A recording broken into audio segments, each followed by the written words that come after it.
And so it was that the conflict between the New Canaanites and the Whitelegs was finally resolved. The courier's involvement had tipped the scale, shifting the fragile balance of power.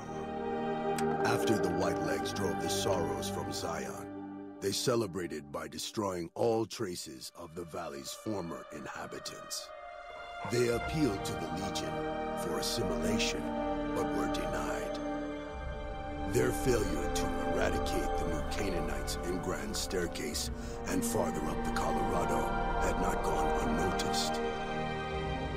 The Whitelegs made a half-hearted effort to find the New Canaanites, but were driven off by dead horses trained in the ways of Joshua Graham.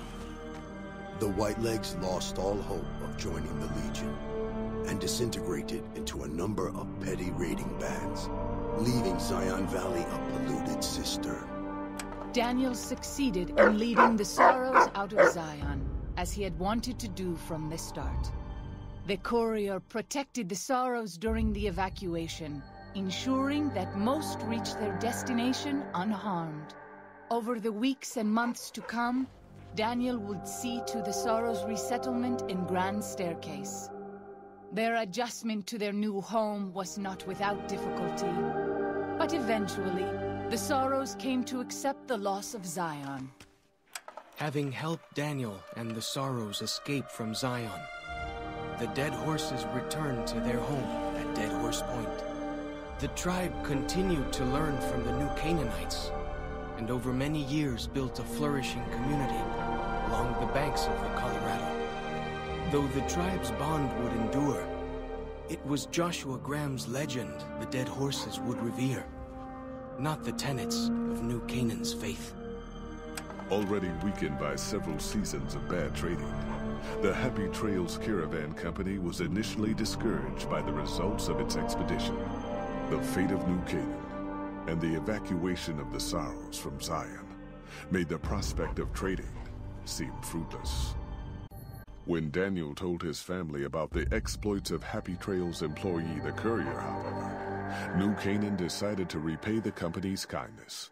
Twice per year, New Canaanites made the dangerous journey west to trade with a company in the city of New Reno. The Happy Trails Caravan Company could not survive on such trading alone, but the New Canaanites' generosity made tough times go easier. Follows Chuck took the courier's words to heart and decided the big cities of the Mojave Wasteland and NCR were best left unexplored. Though he sometimes dreamed of distant lands, he continued to support his family at Dead Horse Point, and eventually, his wanderlust faded. Waking Cloud was distraught when she learned of her husband's death, but took comfort from her tribe and the compassion of the New Canaanites. She forgave Daniel for having concealed her husband's fate from her, and learned to accept his fate. When her grief faded, she took a husband from the Dead Horse tribe. At her bidding, he stayed close to home. After leading the Sorrows from their home in Zion to safety in Grand Staircase, Daniel continued to wonder if he'd made the right choice.